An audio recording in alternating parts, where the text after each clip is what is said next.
নেত্রকোনার বাজারগুলোতে বেশিরভাগ সবজি বিক্রি হচ্ছে ৩০ থেকে ২০ টাকার মধ্যেই। সরবরাহ ভালো থাকায় দাম আছে নাগালের মধ্যেই। এ নিয়ে আরো বিস্তারিত জানাতে নেত্রকোনার মেছুয়া বাজার থেকে যুক্ত হচ্ছেন রিফাত আহমেদ রাসেল। রাসেল, জানাবেন যে দাম নিয়ে আসলে সন্তুষ্ট কিনা ক্রেতা এবং বিক্রেতারা কি বলছেন সরবরাহের বিষয়ে?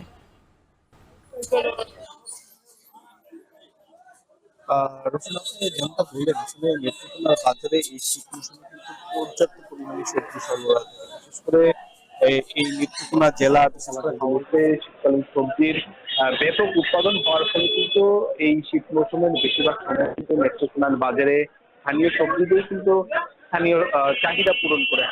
আজকের বাজারগুলোতেও কিন্তু স্থানীয় সবজি দিয়েই সবচেয়ে বেশি বাজার করে রয়েছে। হাতে গোনা কয়েকটি সবজি কিন্তু আহ দেশের অন্যান্য জেলা থেকে আসছে। আজকে যদি আপনাকে আমি তো বাজার দরের কথা বলি, আজকে কিন্তু টমেটো বিক্রি হচ্ছে দাম থেকে কিন্তু 10 থেকে 20 টাকার মধ্যে। এছাড়াও আলু বিক্রি হচ্ছে 20 থেকে 25 টাকার মধ্যে, সিম বিক্রি হচ্ছে 15 থেকে 20 টাকা, বেগুন বিক্রি হচ্ছে 5 থেকে 10 টাকা, এবং অন্যান্য যে সবজিগুলো রয়েছে বেশিরভাগ সবজি কিন্তু বিক্রি হচ্ছে আপনার 20 থেকে 30 টাকার মধ্যে। তবে বাজারে নতুন যে সবজিগুলো রয়েছে, নতুন সবজির মধ্যে করলা বিক্রি হচ্ছে 40 টাকা কেজি দরে, এবং এছাড়াও যেই সবজিগুলো এখন নতুন ভাবে বাজারে আসছে সেই সবজিগুলো একটু বেশি রয়েছে। তবে বিক্রেতারা যেমনটা বলছেন যে এখন কিন্তু মৌসুমের একবারেই সর্বনিম্ন দাম যাচ্ছে, যেহেতু এখন শীত মৌসুমে একেবারে শেষ ভাগ। এই শেষ ভাগে আসলে সকল সবজির দামই একেবারে নিম্নমুখী থাকে। তবে ক্রেতাদের যারা রয়েছেন তারা কিন্তু সন্তোষ প্রকাশ করেছেন। তারা বলছেন যে এমন ভাবে যদি আসলে নিত্য প্রয়োজনীয় বাজার যদি নিয়ন্ত্রণে থাকে, তাতে করে কিন্তু ক্রেতা যারা রয়েছে তাদের ক্রয় ক্ষমতার ভিতরে কিন্তু থাকে। তবে কৃষক এবং বিক্রেতারা তারা বলছেন যে এভাবে আসলে বাজার থাকলে তাদের আসলে লসের মুখোমুখি হতে হবে। কারণ উৎপাদন খরচ না বিক্রি এবং উৎপাদন খরচের মধ্যে তারতম্য থাকার ফলে কিন্তু তাদের যে লাভের মুখটা, সে লাভের মুখ কিন্তু দেখতে পারেন না। তবে বলা যায় যে এখন যেহেতু ফেব্রুয়ারি মাসের একেবারে শেষ ভাগ, আমরা সামনে মার্চ মাস আসছে, মার্চের শেষ ভাগে হয়তো দাম কিছুটা বাড়তে পারে। তখন হয়তো কৃষক যারা রয়েছেন তারা কিছুটা দাম পেতে পারে। বিক্রেতারাও এমনটাই বলছেন যে আসলে আরো 1 মাস যদি দাম কম থাকে তাহলে কিন্তু তাদের রোজার মাসটা যদি কম থাকে তাহলে তাদের লাভ হবে। তো এই ছিল আমার কাছে নেত্রকোনা থেকে সবজির বাজারের সর্বশেষ দর্শন। নেত্রকোনার সবজির বাজার পরিস্থিতি জানাতে আমাদের সাথে যুক্ত ছিলেন রিফাত আহমেদ রাসেল। শেরপুরের সপ্তাহের ব্যবধানে দেশি মুরগির দাম কেজিতে বেড়েছে 70 টাকা।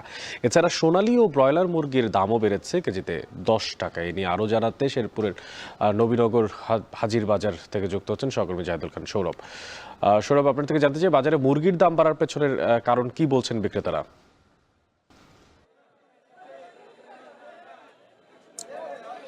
আমি যেখানে দাঁড়িয়ে আছি সেটি হচ্ছে শেরপুরের বৃহৎ একটি বাজার, নবীনগর হাজির বাজার নামে পরিচিত। আমি দেখেছি সকাল থেকে মুরগি কিনতে কিন্তু ক্রেতাদের এবং বিক্রেতাদের হাক ডাকে মুখর রয়েছে বাজারটি। তো আমরা সকাল থেকে খেয়াল করছেন যে মুরগির দাম বর্তমান বাজারে কিন্তু বেশ চড়া। আমরা দেখেছি যে গত সপ্তাহে যে দেশি মুরগি বিক্রি হচ্ছিল 480 টাকা কেজি ধরে, সেটি কিন্তু আজকের বাজারে হঠাৎ করে 70 টাকা বৃদ্ধি পেয়ে আমরা দেখেছি 550 টাকা কেজি ধরে বিক্রি হচ্ছে। এছাড়া সোনালী মুরগি তো আমরা দেখেছি 10 টাকা বৃদ্ধি পেয়ে 270 থেকে 280 টাকা কেজি ধরে বিক্রি হচ্ছে। পাকিস্তানি কক নামে যে পরিচিত মুরগিটি সেটি কিন্তু আমরা দেখেছি 10 টাকা বৃদ্ধি পেয়ে সপ্তাহের ব্যবধানে 270 থেকে 280 টাকা কেজি ধরে বিক্রি হচ্ছে। পাশাপাশি যে মুরগিটি নিম্নআয়ের খেটে খাওয়া সাধারণ মানুষরা বেশি ক্রয় করতে, সেটি হচ্ছে ব্রয়লার মুরগি।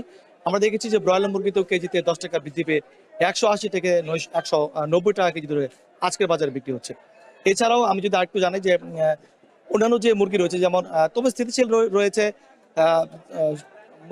ডিম পাড়া যে মুরগি রয়েছে সেটি হচ্ছে দেশি মুরগির যে সোনালী মুরগি, কক মুরগি এবং অন্যান্য মুরগির দাম বৃদ্ধির বিষয়ে আমাদের বিক্রেতার সাথে কথা হয়েছে। বিক্রেতা আমাদেরকে জানিয়েছেন যে মূলত রমজানকে সামনে রেখে যে দাম বৃদ্ধির প্রবণতা, তারা বলছে যে যাদের 1 কেজি প্রয়োজন তারা 2 কেজি কিনছেন, যাদের 2 কেজি প্রয়োজন তারা 3 কেজি কিনে নিয়ে বাড়ি ফিরছেন।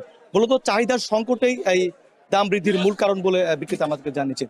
তো আমি বেশ কয়েকজন ক্রেতার সাথে কথা বলছি। ক্রেতা আমাদেরকে জানিয়েছেন যে যেহেতু রমজান আসন্ন, তারা বলছেন যে অন্যান্য আমিষের যে আমিষের যে চাহিদা পূরণে সেটিগুলোতে কিন্তু মূলত মুরগির একটি ব্যাপক চাহিদা রয়েছে এই রমজানকে ঘিরে।